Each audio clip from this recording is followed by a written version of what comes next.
안녕하세요 여러분, 도쿄민식입니다. 어제 트럼프 대통령의 대국민 연설이 오전 10시에 있었는데요. 시장은 그전까지만 해도 종전에 대한 기대감을 갖고 있었는데 트럼프 대통령은 이란과 딜을 맺게 되지 않는다면은 앞으로 2, 3주 동안 엄청난 공격을 퍼부을 것이라고 말하면서 종전과는 거리가 먼 이야기를 하였습니다. 이러한 말과 함께 유가는 순식간에 블랙 패턴의 형태에 따라서 약 13% 정도까지 올라가면서 100달러였던 유가는 112달러가 되면서 마감을 하였습니다. 유가가 112까지 올라간 와중에 그래도 하락하고 있었던 지수들이 반등을 하였는데요. 그 이유는 바로 이란과 오만은 배들이 호르무즈 해협을 건널 수 있도록 절차를 준비하고 있다는 소식 때문이었습니다.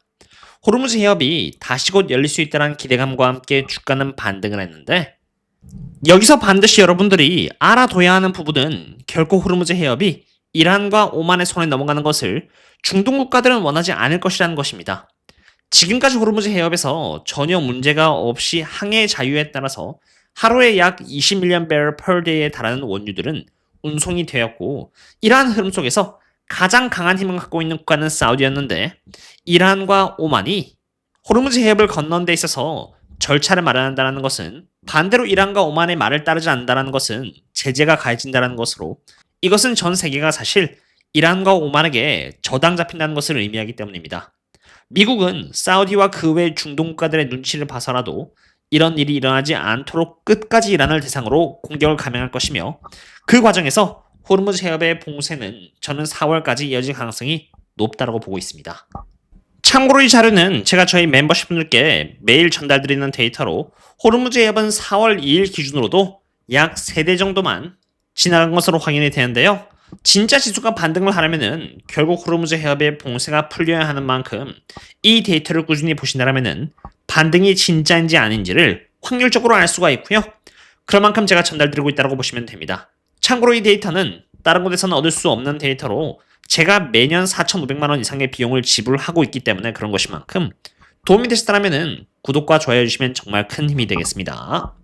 유가가 13%나 올랐음에도 불구하고 지수가 크게 하락하지 않고 반등했던 이유에 대해서 지금까지 설명을 드렸으니 그럼 이제 테슬라가 어떠한 이유에서 이렇게 빠졌는지를 보고자 합니다.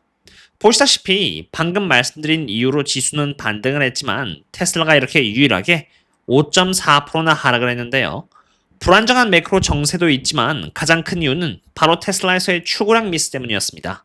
테슬라의 출고량은 이번 2026년 1분기를 기준으로 35만 8천 대가 나왔고요.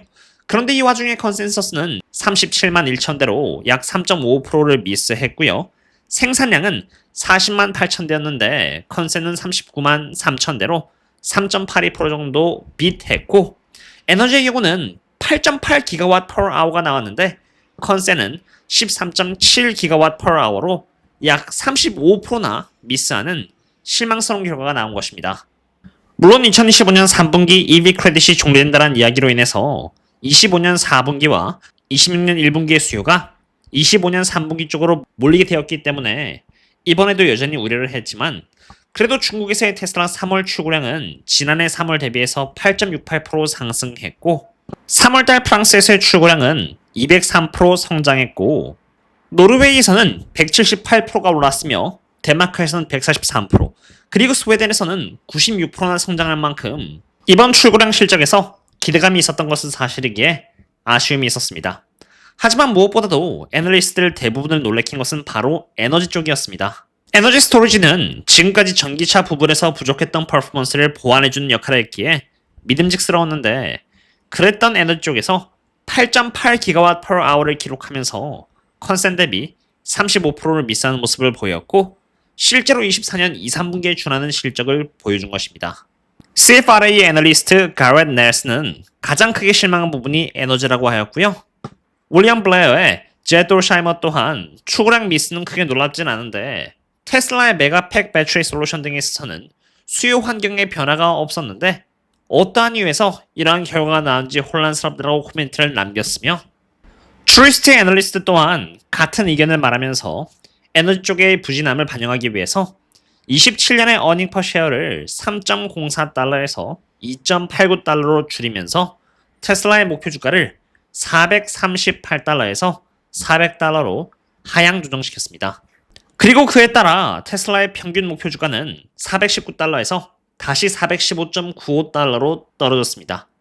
테슬라의 평균 목표 주가인 남색과 테슬라의 주가인 빨간색의 격차는 이로써 55.36달러로 지금의 주가의 하락세가 더 가파른 편이기에 격차가 올라가고 있는 상태인데, 목표 주가와 주가 사이의 격차가 한창 심했을 때가 여기 이렇게 100달러 이상이었다는 것을 감안한다면은 최악의 경우 테슬라는 지금보다 약 50달러 정도 추가로 더 내려갈 여지가 있다는 것을 보여주고 있는 것입니다.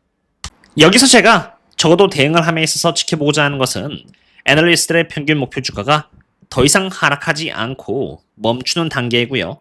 그 멈추는 단계에서 주가와의 격차입니다.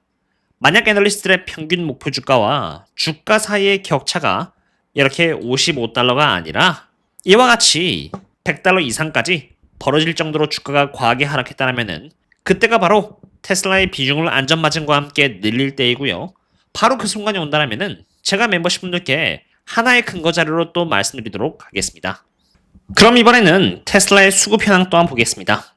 이 자료는 바닥을 가늠할 때 도움이 되는 자료 중 하나로, 천장은 수급이 가장 좋은 여기 리딩에서도 우측 모서리에 있을 때이고요. 수급이 가장 좋지 않은 여기 레깅에서도 좌측 모서리에 가장 가까울 때인데, 테슬라가 위치해 있는 여기 Consumer Discretion Index의 경우는 수급이 가장 약함인 레깅 쪽으로 일단 진입을 했고요. 아직 모서리를 가기까지는 조금 거리가 있는 편이기에 여전히 하락의 여지가 있다고 보고 있습니다. 실제로 지금 매크로 측면에서나 이번 추구량 결과 및 이번 달에 있을 실적 등을 고려했을 때 여전히 하락할 여지는 존재한다고 보고 있고요. 리스크가 전부 다 반영되었을 때가 바로 여기 레깅 쪽에서도 이 모서리 근처라고 생각이 되기에, 만약 여기에 도달하게 되어 아까 제가 보여드린 애널리스트들의 평균 목표주가 지표와 교집합적으로 조건을 만족시킨다면 또 전달을 드리도록 하겠습니다. 테슬라의 주가가 360까지 하락한 만큼, 그럼 이제 다음으로 밸류에이션을 체크해 보겠습니다. 테슬라는 지금 현금 흐름 기준으로 약 85배의 멀티플을 받고 있는 상태입니다. 다시 말해서 테슬라의 시가총액은 영업현금 흐름에 85배가 곱해져서 거래가 되고 있다는 것인데요. 10년 평균 테슬라의 멀티플은 이렇게 71.88배에 거래가 되었기 때문에 비록 이렇게 주가가 하락했지만 여전히 적정 주가라고 할 수 없는 고평가에 있는 상태입니다. 밸류에이션 관점에서 만약 테슬라가 지금으로부터 약 14.5% 정도 하락한다면 그때가 바로 71.8배 정도의 멀티플이 될 것이라고 보고 있고요. 그 아래부터는 저평가 또는 적정 주가가 되는 시점이기 때문에 테슬라의 주식을 더 이상 비싸게 사는 것이 아니라 저렴하게 살 수 있게 되는 것입니다. 테슬라는 2019년부터 2021년까지 전기차에 따라서 첫 번째 성장기를 경험했고요. 2026년 하반기부터 2028년까지 옵티머스와 자율주행 그리고 로보택시로 인해서 두 번째 성장기를 맞이하게 될 것이라고 보고 있는데요.